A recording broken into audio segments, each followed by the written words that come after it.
Kutztown University's Campus and Community Talk Show. I am your host, Juliana Jablonski, and today we have our reoccurring guest, Lori D'Onofrio-Galli from the Northeast Berks Chamber of Commerce, and today she brought along not one, but two guests for us this afternoon. We have Sherry Dotter from Making Parenting Easier, and then also Barry Endy of Fraser Advanced Information Systems of West Reading. Hello all, thank you for stopping in today. Hello, Juliana. How are you? I'm wonderful. How are you? I'm glad to be here after several weeks. We missed our session with that snowstorm. I know. It was crazy. It was good to be home. Did you go out in the snow or do anything fun? No, I stayed inside and worked in my home office. Oh my gosh. Me and my sisters and my family, we were all outside enjoying it. That's great. Well, as you said, I have two guests today, but before I introduce our members, I'd like to list some of our upcoming events. And first, I'd like to congratulate the School of Design and Communications here at Kutztown University because for a second consecutive year, the Chamber participated in the 24-hour Design-a-thon, and the results were fantastic. We are so happy and grateful to work with such talented students on our design projects. So I want to give a big shout out to those who participated in the Design-a-thon and were able to assist over 40 nonprofits with their design needs. So that was great. Coming up this Saturday, the Chamber is hosting a casino night. Tickets are selling rather swiftly during the last week. We have a number of sponsors, and we'll be playing casino games like craps, poker, and blackjack. So if you're interested, you can go to our website at northeastberkschamber.com. You can purchase your tickets online before Saturday at a $10 discount. That's $30 per person. Or if you choose to walk in, you can pay $40 at the door, and that will include hors d'oeuvres, 2,000 chips, there'll be a cash bar, and a silent auction. So we hope that the community will come out and support Casino Night. Our next two chamber programs are coming up in April. The first one will be our second Working Lunch series. That will be held on April 19th at Musellum Springs. All this information is found at our website. And then a few days later, on the 21st, we will be hosting our monthly breakfast meeting at the East Penn Manufacturing Conference Center. Doors open at 7:30 a.m., and our guest speaker will be Kim Stout from the Small Business Administration of King of Prussia. Now I'd like to introduce my first guest. Her name is Sherry Dotterer. She is an entrepreneur, and her business is called Make Parenting Easier. I met Sherry just a few months after I started working at the Chamber in 2015. She joined at the end of summer, and she's been very involved and engaged. And I think she's found it useful in terms of her membership, in terms of finding resources and tools to grow her business. So let's hear from Sherry about what she does. Sherry? Hi, thank you for having me, Lori. First of all, I was wondering if I could do a little experiment here. Okay? Sure. So while I'm introducing myself, I was wondering if you could go grab yourself a paper and pencil, just a sheet of paper, because it's going to involve that in a little bit. So I'm an occupational therapist and neuroscience coach. So first of all, when you get that piece of paper, I'd like you to just close your eyes and write "my name is" and then fill in your name. So doesn't look too bad, does it? When you do it with your eyes closed. Now, I want you to switch hands and do the same sentence. With our eyes still closed? With your eyes? No, you don't have to have your eyes closed the second time around. Sorry, Juliana. I'm okay. doing it. It doesn't quite look the same when you switch hands, does it? It's a little bit more difficult. Now, with that piece of paper, I want you to put it on top of your head. Okay. I want you to draw a circle. Next to that, I want you to draw a second circle. And next to that circle, draw a third circle. Now back to the first circle, I want you to put 2 dots and a smiley face. Now, in the second circle, I want you to draw 2 arms sticking out of the middle of that snowman. But don't forget the scarf between the first and second one. Now, I want you to go take a look at what you drew. That was a little bit more disjointed, correct? Oh, yeah. Yes. Yes. Well, that's the same thing that's going on with children in the schools. the kids that are having developmental disabilities have a difficult time putting things together, and they might be seeing things or understanding things or hearing things or whatever it is with all that disjointedness. So one of the things that we do here at Make Parenting Easier is to try to help parents understand what is going on developmentally, neurologically with their child, to help them find ways to make it easier at home to negotiate the differences between home and school or home and community or wherever it happens to be. So what we do is we coach parents on the stuff that might be going on in the child's brain. But the other thing is, we're never just a family unit that's just a family unit. There's always more to the family.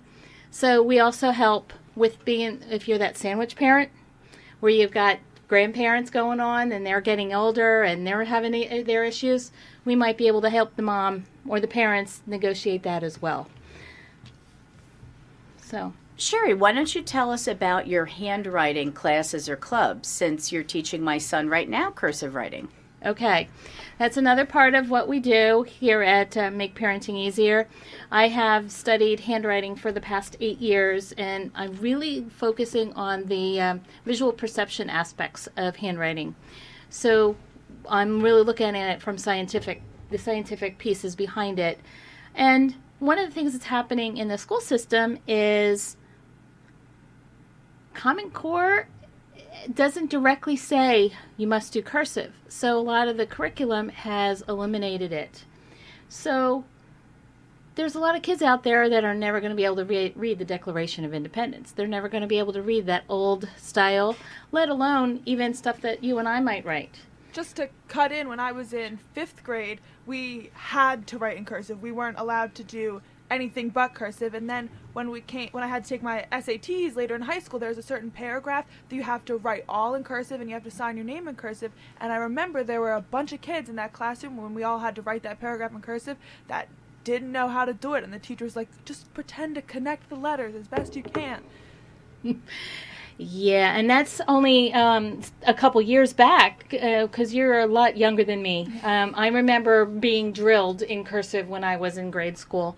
But, yeah, so one of the things that I have in my business is called Handwriting Club, and I come out to the house for 6 weeks, and I teach, whether it's manuscript or cursive, I will teach the student, reinforce maybe what the teacher's been teaching at school.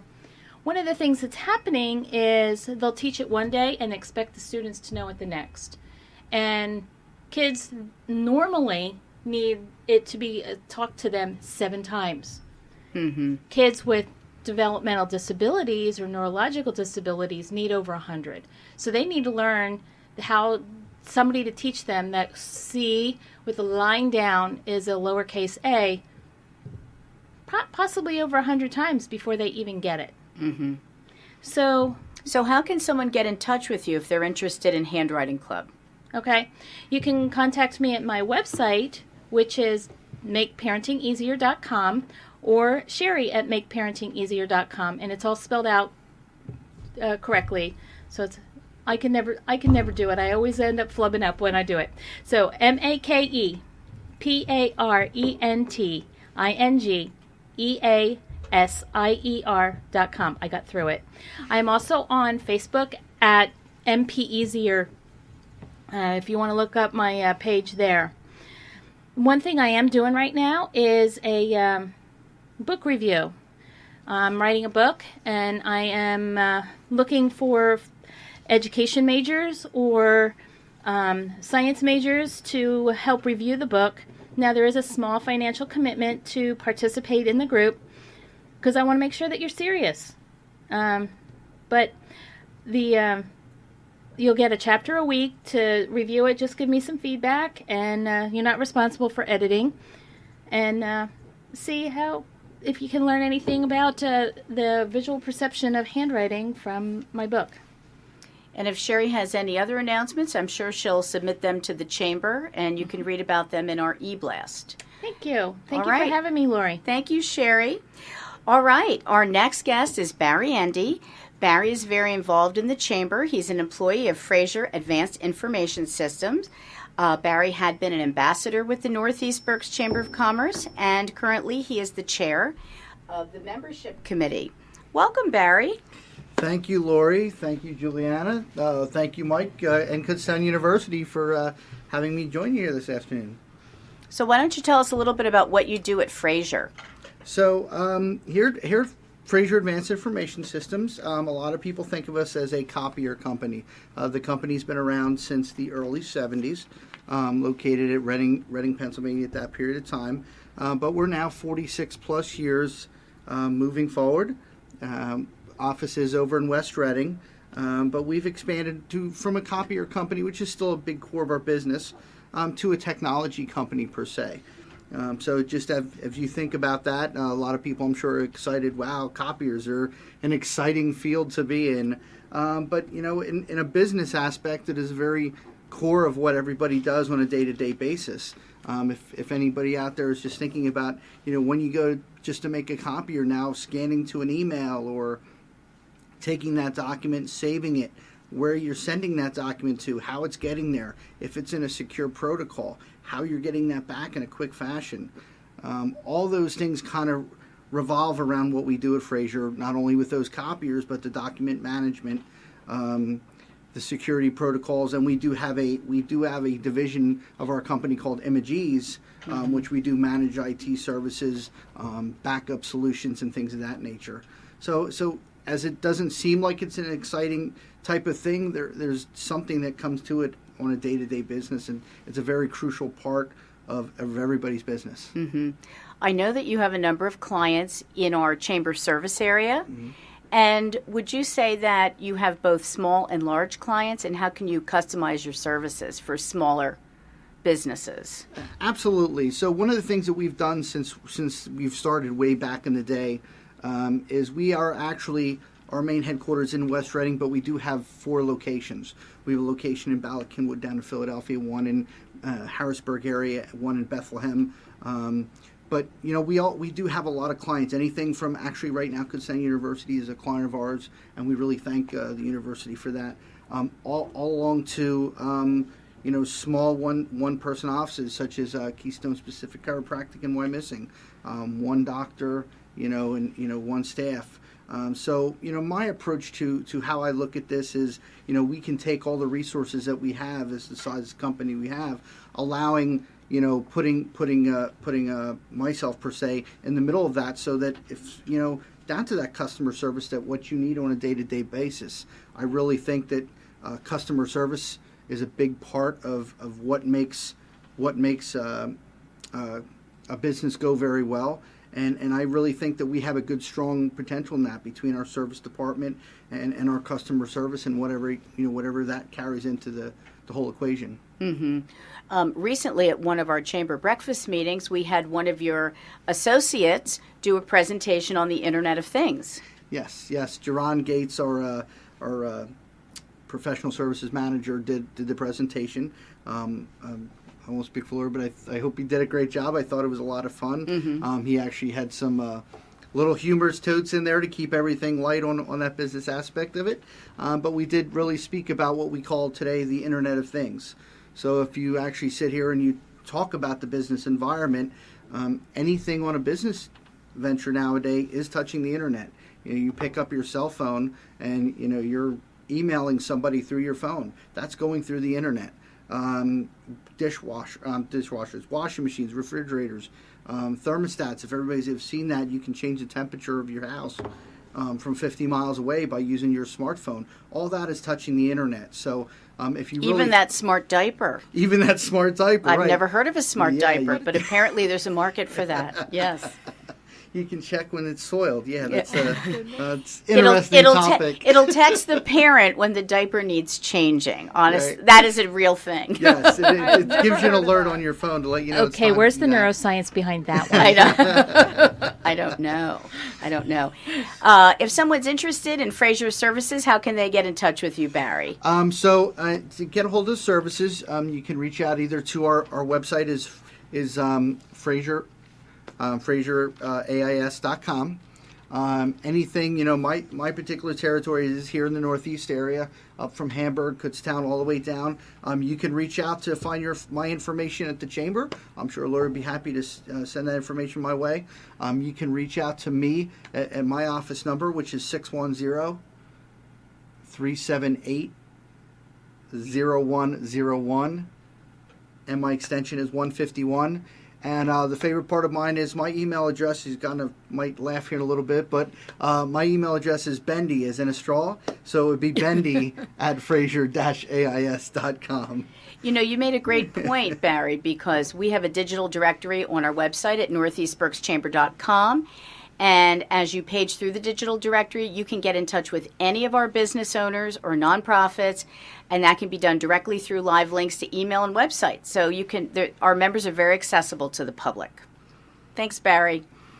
Thank you. All right. Well, thank you both for coming in this afternoon. Lori, we will see you in 2 weeks. Yes, you will. With the next guest. Thank you to Sherry Dotterer for coming in this afternoon to tell us a little bit about making parenting easier and her handwriting classes. And also thank you to Barry Endy of Fraser Advanced Information Systems for filling us in on what that is all about. We're going to cut to a short break, and we will be back with more of Kutztown Live.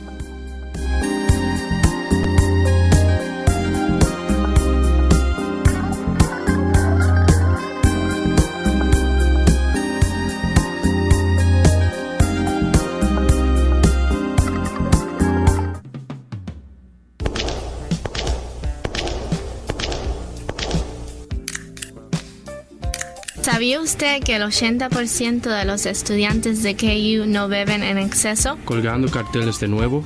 ¿Crees que ese cartel es realmente cierto? Sí, es cierto. Soy una embajadora de la salud de KU y estoy familiarizada con el audit. Estudiantes de KU participan en el cribado de alcohol cada año. Utilizamos los exámenes de identificación de desorden del uso de alcohol. Esta es una forma sencilla de detectar e identificar las personas que están en riesgo de desarrollar problemas con el alcohol. Hemos aprendido que la mayoría de los estudiantes están tomando el cuidado de su negocio y centrarse en lo académico. Parece que esta cosa de beber no es un gran problema. Puedo ver que esto es cierto, ya que la mayoría de mis amigos no beben. ¿Te gustaría conseguir un grupo de amigos para comer algo? Suena muy bien. Mándame un mensaje posterio. Kutztown Living, vecino a vecino. Financiado con una donación a través de la tarjeta de control de licor de Pensilvania. Hello, I'm Anisha Sumar with the Kutztown University Psychology Update. According to a recent study published by the Association for Psychological Science, and contrary to popular belief, it may actually be men who are the sappy and hopeless romantics in relationships. Dr. Marissa Harrison of Penn State University found in her recent research that men seem to be the first to say, "I love you" in relationships. For the study, Harrison interviewed 172 college students asking if they had ever been in love, and if so, how long it took them to fall in love. The students were also asked how long it took them to vocalize this emotion and who in the relationship said it first. Results of the study showed that men reported falling in love sooner than women. It also showed that 3 times as many men as women said "I love you" first to their partners. This study shows that in opposition to our national stereotype of the over-emotional woman, women are more pragmatic when it comes to love than we might assume, more wary of the consequences of falling in love. It's important to recognize that this research shows that women are not as emotionally unstable when it comes to picking a mate as we may think, and that is just another stereotype that we have established in our society. This research is especially important for men and women who are starting relationships.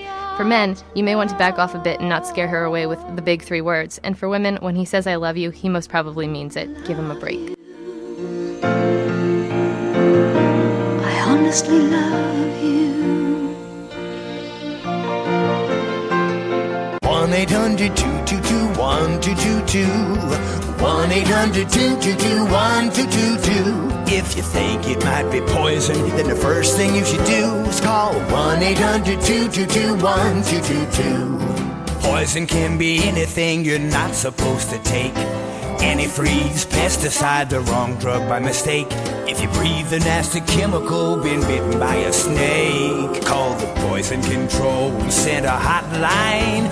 We're here for you night or day. For a poison or drug emergency at home or at work, just call the Poison Control Center hotline. We're here 24/7 with the expert help you need. Free and confidential. Even if you think it's a false alarm, call 1-800-222-1222.